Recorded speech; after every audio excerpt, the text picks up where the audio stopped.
नमस्कार दोस्तों, मेरा नाम है अम्बेडकर और आपका स्वागत है हमारे प्यारे चैनल अम्बेडकर सिंघानिया पर। दोस्तों, आप लोगों को बता दें कि भारतीय राष्ट्रपति द्रौपदी मुर्मू ने पनडुब्बी INS वाघबीर में यात्रा की। ऐसा करने वाली दूसरी प्रेसिडेंट। इससे पहले डॉक्टर कलाम सबमरीन में बैठे थे। दोस्तों, पनडुब्बी बाघसीर पर राष्ट्रपति द्रौपदी मुर्मू राष्ट्रपति सशस्त्र बलों की सुप्रीम कमांडर भी है, जैसा कि आप तस्वीरों में देख सकते हैं। राष्ट्रपति द्रौपदी मुर्मू ने रविवार को कर्नाटक के कारवार में नेवल बेस पर पनडुब्बी सबमरीन में यात्रा की। कलवरी क्लास की सबमरीन INS बाघसीर में नौसेना प्रमुख एडमिरल दिनेश के त्रिपाठी भी राष्ट्रपति के साथ थे। द्रौपदी मुर्मू की कलवरी क्लास सबमरीन में पहली बार और किसी राष्ट्रपति की दूसरी यात्रा है। डॉक्टर APJ अब्दुल कलाम पहले राष्ट्रपति थे जिन्होंने सबमरीन में यात्रा की थी। कलाम ने फरवरी 2006 में पनडुब्बी की यात्रा की थी। राष्ट्रपति नौसेना की वर्दी पहनकर पनडुब्बी में यात्री पहुंची। P-75 स्कॉर्पियन प्रोजेक्ट की छठी और अंतिम पनडुब्बी INS वाघसीर को जनवरी में नौसेना में शामिल किया गया था।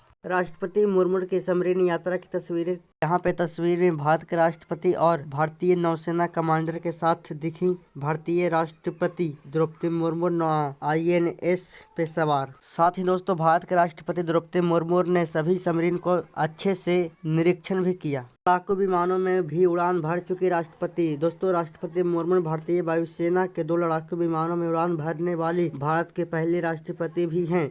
उन्होंने इस साल 29 अक्टूबर को राफेल और 2023 में सुखोई 30 MKI में उड़ान भरी है। यहाँ पे तस्वीरों में आप देख सकते हैं भारत के पहले राष्ट्रपति doctor APJ Abdul Kalam INS Sindhu दर्शक में बैठे थे।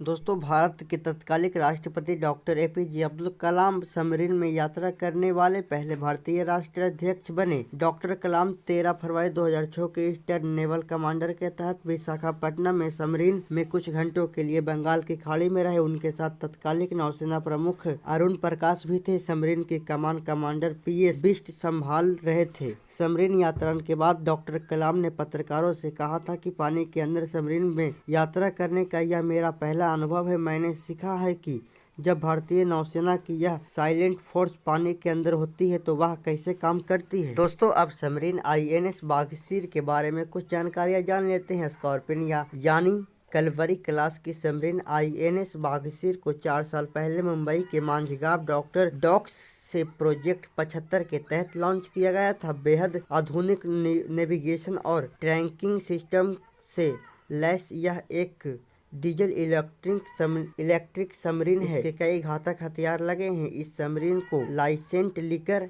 भी कहा जाता है। प्रोजेक्ट 75 के तहत 5 आधुनिक पनडुब्बियों को देश के समुद्र की रक्षा में तैनात किया गया है। INS बाघसीर इस प्रोजेक्ट की आखिरी पनडुब्बी थी। देख सकते हैं दोस्तों, भारतीय सबमरीन लड़ाकू विमान किस तरह दुल्हन का सजकर तैयार है। आइए दोस्तों, अब INS बाघसीर की कुछ खासियत जान लेते हैं। दोस्तों, इनमें 4 MTU 12V 396 SE84 diesel engine और 360 बैटरी से लगे हुए हैं तथा पानी के सतह पर इसकी स्पीड 20 किलोमीटर प्रति घंटा जबकि पानी के अंदर ये 34 किलोमीटर प्रति घंटा की रफ्तार से चलती है। इसकी रेंज गति के मुताबिक यह तय होती है कि अगर यह सतह पर 15 किलोमीटर प्रति घंटा की रफ्तार से चल रही हो तो यह 12,000 किलोमीटर तक चल सकती है। साथ ही दोस्तों, पानी के अंदर यह 1020 किलोमीटर की रेंज तक जा सकती है, लेकिन गति 7.4 किलोमीटर प्रति घंटा होनी चाहिए। यह कलवरी क्लास पनडुब्बी है। यह क्लास की पनडुब्बियों की सब लंबाई लगभग 221 फीट, बीम 20 फीट और ऊंचाई की बात करें तो 40 फीट होती है। यह सतह विरोधी एंटी सरफेस वारफेयर पनडुब्बी रोधी युद्ध एंटी सबमरीन वारफेयर की जानकारी एकत्र करना, समुद्र में बारूद सुरंग बिछाना और समुद्र के अंदर से निगरानी का काम कर सकती है। तो अब जान लेते हैं यह सबमरीन बारूद सुरंग भी कैसे बिछा सकती है। बाघसीर 50 दिनों तक पानी के अंदर रह सकती है। अधिकतम 350 फीट की गहराई जा सकती है। इसमें 8 सैन्य अधिकारी और 55 सेलर तैनात किए जा सकते हैं। इसके अंदर एंटी टॉर्पीड काउंटर मेजर सिस्टम लगा है। इसके अलावा 533 मिलीमीटर के 6 टॉर्पीडो ट्यूब्स होते हैं, जिसके अंदर 18 SUT टॉर्पीडोज और SM-39 Exocet anti-ship missile launch की जा सकती है। इसके अलावा यह पानी के अंदर 30 समुद्री बारूदी सुरंग बिछा सकती है। इसी के साथ जान लेते हैं अरावली विवाद, सुप्रीम कोर्ट ने स्वतः संज्ञान लिया है। कल सुनवाई। दोस्तों 100 मीटर से ऊंची पहाड़ियों को अरावली माना जाए, इस फैसले का विरोध हो रहा है। अरावली पर्वतमाला को लेकर उठा विवाद एक बार फिर सुप्रीम कोर्ट पहुंच गया है। दरअसल जमीन से 100 मीटर या उससे अधिक ऊंचाई वाली पहाड़ियों को ही अरावली मानने की नई परिभाषा का विरोध हो रहा है।